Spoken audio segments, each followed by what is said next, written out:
Michigan. City so nice they named it twice. No. Get out of here. Get out of here. Get out of here. You've seen the last. Yes, we've seen the last of you. Get on in here, bud. How are you doing? How you doing? Doing good, brother. Doing Long good. time no see. Yes, yes. I'm gonna first, before we start this, I'm gonna explain some truth. We actually shot an episode with us interviewing Alex Mayer one time already. A lot of people probably already knew about it because we advertised it, and that episode got deleted. But lucky for this guy, he could take a new picture. He no longer has a sweat stain going halfway down his. Come on, man. I just got done moving. Come on. Why would you do heavy activity before you have to come be on camera and take pictures? Like it's just like this sweat stain Bro, right here, and I'm just. We can work around it. It was such an easy $50, man. Come on now. All right, nothing against making money. I like how when you sent me the picture that we took, you tried to put it in black and white so it wouldn't show up. What can Instagram do for me? Because my computer was broke, so Photoshop wasn't working. It was still man. pretty hurt. obvious that you I was were hurt. sweating profusely right before you showed up. But anyway. I don't appreciate it. Anyway. But hey, it's time for new video, new pictures, no sweat. We're good. All right. So I brought him in. We want to get to know his story a little bit better. I've known Alex for what? 5-6 years now, in the ballpark, something like that. It's longer than that. Longer than that, yeah. It had to be like 8th grade, freshman year. Oh yeah. So I'd say closer to 6 to 7. I've known him a while. Mutual friend with Ghazi, and this kid has had a road that definitely not your everyday person has come across. And this is more of the adversity in the health department. Do you want to kind of explain what you were going through during that time? Right. So, coming up on 3 years ago, I got sick. And you were how old at this time? I was 17. 17, Yeah. just getting out of high school. Paw High School. Hey, Shout out go Redskins. Shout out to Paw. But so you were 17, just got out of high school. You're going into college. What were your plans with college first to start? We'll get that so feel. in 5th grade, I decided, I was like, listen, I'm going to become a doctor. Doctor. I knew that's what I wanted to be. Now mom and dad will be mighty proud. Right. So the white American dream. But I want to be a lawyer and a spaceman and a cowboy. right. So at 5th grade, I decided I was like, I'm going to be a doctor. And then as time developed, being a sports fan, I was like, all right, well, let's go sports medicine. Sports medicine is an awesome path to go. Right, yeah. You get to be around what you love. Just and hang do out what with you the love. team and Right. you travel with the team. You do everything but play. Exactly. So that's what I decided I wanted to do. And so Western had their pre-med program officially yet. Mm-hmm. So, but I had done it was like liberal arts at the time. So, and I had all my stuff ready for it. I'm signed up, and I go through 2 weeks of Western, and I have to drop out because I find out In the first 2 weeks. Yeah. Wow. I failed an exam in those 2 weeks. Ooh, didn't leave on a good note. Okay, hold up. I missed 3 days within those 2 weeks too. All right. So I just probably would have skipped the exam. right. So I had went to the ER after that 2 weeks that Sunday, and they found out that my heart was 3 times too big. So Wow.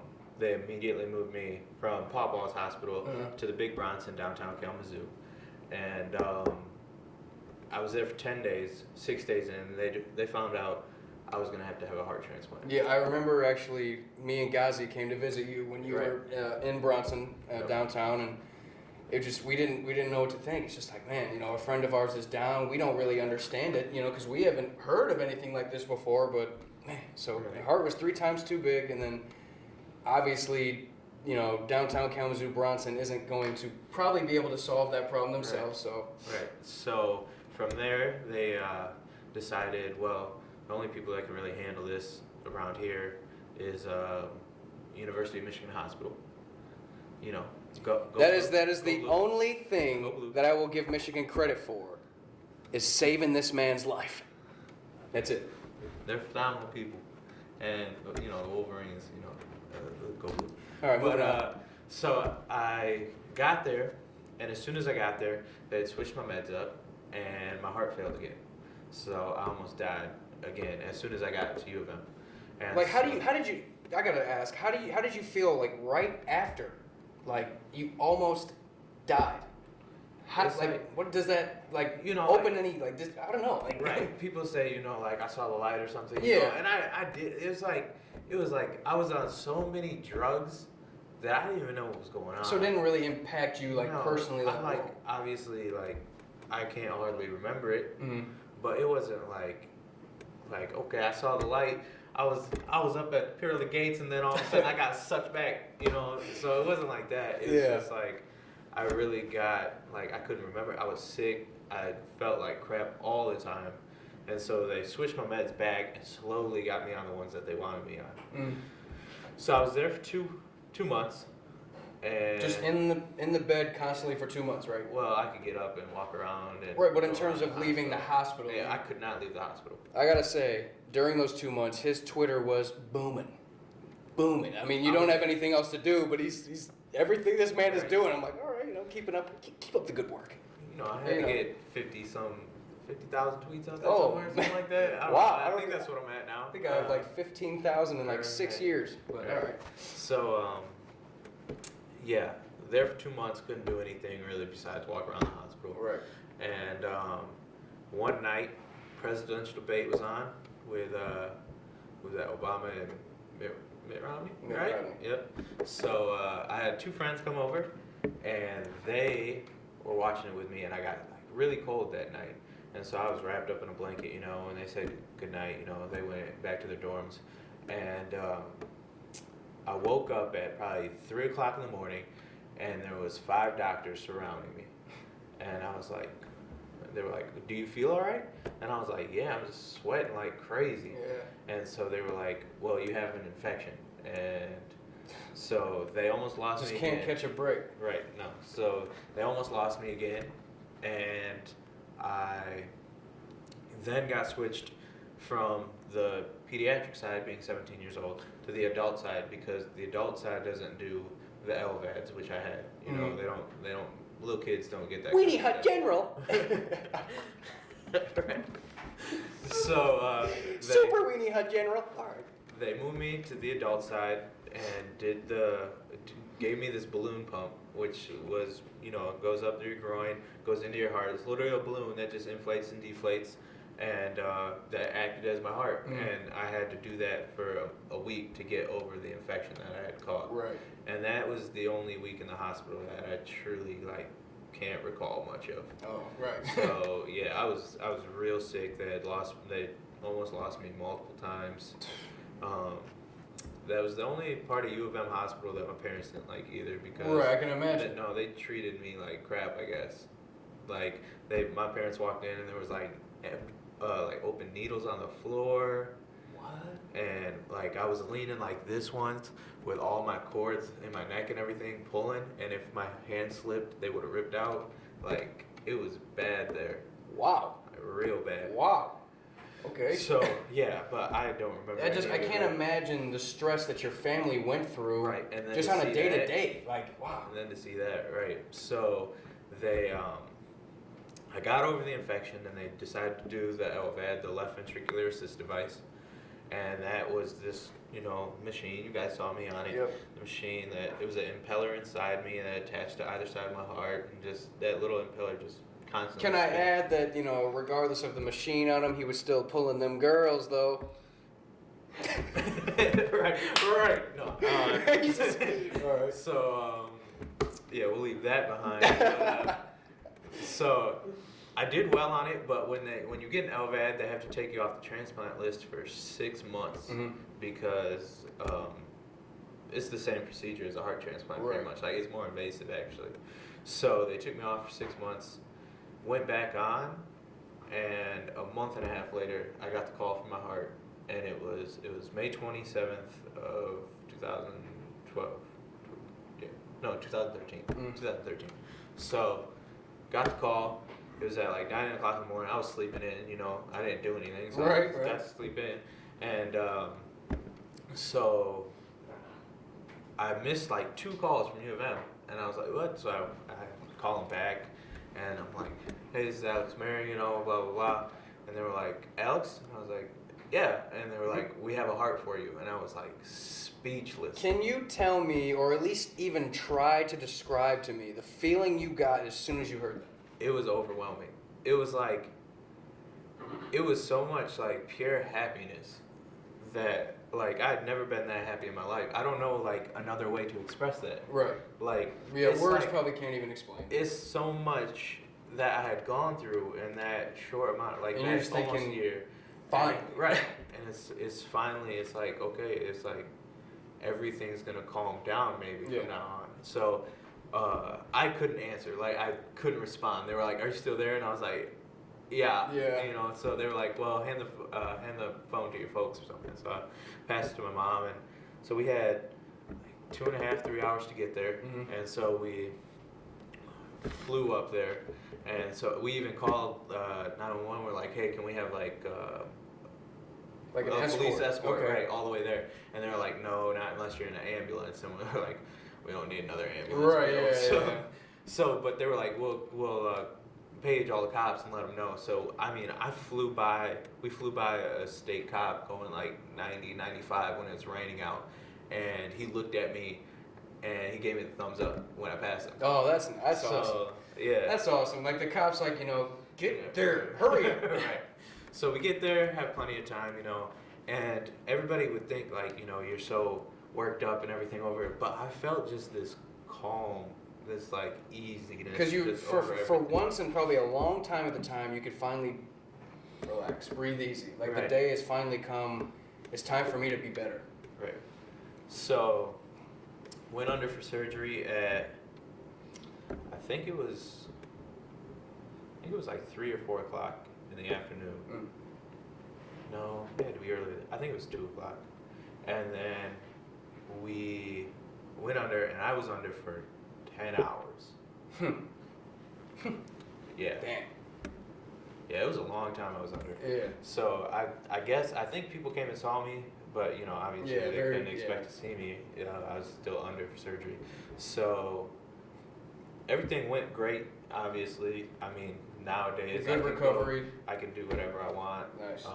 I don't have any restrictions. Does it hinder? Oh, no restrictions. So it doesn't No. hinder your physical activity at all. You can just do your thing. Right. You gotta Free and easy. like when you exercise, you gotta do a warm up, but everybody should do a warm up for Yeah. their exercise anyways. So get your heart acclimated because I don't have the nerves attached to my heart like normal people do. Okay. Right. So my heart can't like if you take off right now in a jet sprint, your heart like those nerves. I'm out of there. Right. But like your brain like instantly it's like okay the heart needs to pump harder, supply more blood. For me, I don't have that. Right. So it's like warm up, your body realizes okay. Yeah. Basically, just need to preheat the old body before Right. you get going. Gotcha. Gotcha. Check the oven. So Yeah. All right. So I want to ask. All that happened. yeah. What was that hospital bill like? What was that hospital bill like? I think you told me a figure. Yeah. Can you just say it to the camera for me, please? So after the LVAD and the heart transplant, the hospital stay, all that, it's looking like it's around $2.1 million. 2.1 million. I am worth a Bugatti. He is worth a Bugatti. I am Right in Bugatti. here, Bugatti. I am Bugatti. Bugatti in his chest, right there. I'm a Bugatti. He I'm is. like a He's a walking transformer now. Bugatti. He has to preheat just like a Bugatti would, right? You gotta let it run for a little while before you take it off. There you go. But so all that's happened. You're healthy now. Yep. You can live a normal life. Have a normal agenda. What's next for you? What are you trying to do next in life? Well, right now I got kind of a scary phone call the other day. What was that? I might be having a little bit of rejection. They're not sure. Not sure yet. I have to go up this next week or the week after and get a biopsy. So that I need to take care of first, Definitely, Make sure definitely, everything's yes. good. Please get that taken care of. Man. We don't want to see anything like what happened before. Hopefully, it's nothing serious. Right. It could be as simple as somebody because it's a blood test that I get Okay. now.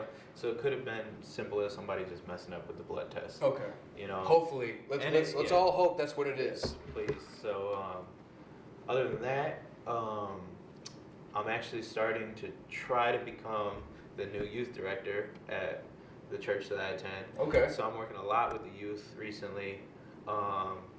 Is Get more that involved the in path you're kind of taking now? You kind of changing Yeah. your idea with what you want to do with life? Or? I can't justify going back to school for another 8 years, or 8 to 10 years. Definitely understandable. Like, because at the end of the day, that's like, if I was to go back to school, only thing I can see myself doing is becoming a doctor. Mhm. So but it's like, life's too short to spend that much time in school. And I So- feel like with things like that, when it finds you, a passion finds you. That's the best. You know what I mean? Because you weren't out looking for it. You didn't really force anything. It found you, and you're like, and you kept an open mind, and you realize like, wow, this is what I want to do. And that's really cool, man. Like that's. And that's what I feel called to now for the youth. Like I've always been good with youth. I've always been involved in my church as well. Mhm. So it's like, for me right now, that's like a really good path that I could see myself going to. So hopefully it goes well, Definitely. But other than that, just trying to stack the money for a little while, move out, live a normal Get out of your old 20-year-old, parents' house. Huh? 21-year-old almost Right, life. yeah. So lifestyle, so Time to start real life. But I'm glad you don't have those obstacles that you were dealing with before. You actually have a fair chance to live your life. Yes. And that's what we all deserve at least. And I'm glad that you finally have that chance. Yeah, I got a And, second chance. Yeah, so I'm glad you can come in and talk to me. I'm course. glad that I've known you for all these years. And Yes. I just had to get the story out. Yes. And thank for anyone that knows anyone with any kind of health complications, even similar to this, we feel you. We hear you loud and clear, and we understand that it's real. you. Yeah, anything minor too. It's like, okay, mine was extreme. I spent 3 months without leaving the hospital. But people that spend like a week there, I have a friend in the hospital right now, and she says that she finds so much strength in me, but it's like, no, it's like, it's yourself at the end of the Yeah. day. Like, you are strong. Yeah. You could be at the hospital for 2 days or 2 years, it's difficult. Well, I had an appendectomy my senior year, and I just spent the night. MVP. He's like, who cares? But All right. Oh, okay. But yeah. All right. Well, it was great talking to you, man. A second time. yes. No sweat. No sweat. I was All right. hurt, but not so hurt now. So Good. Well, this is not hurt.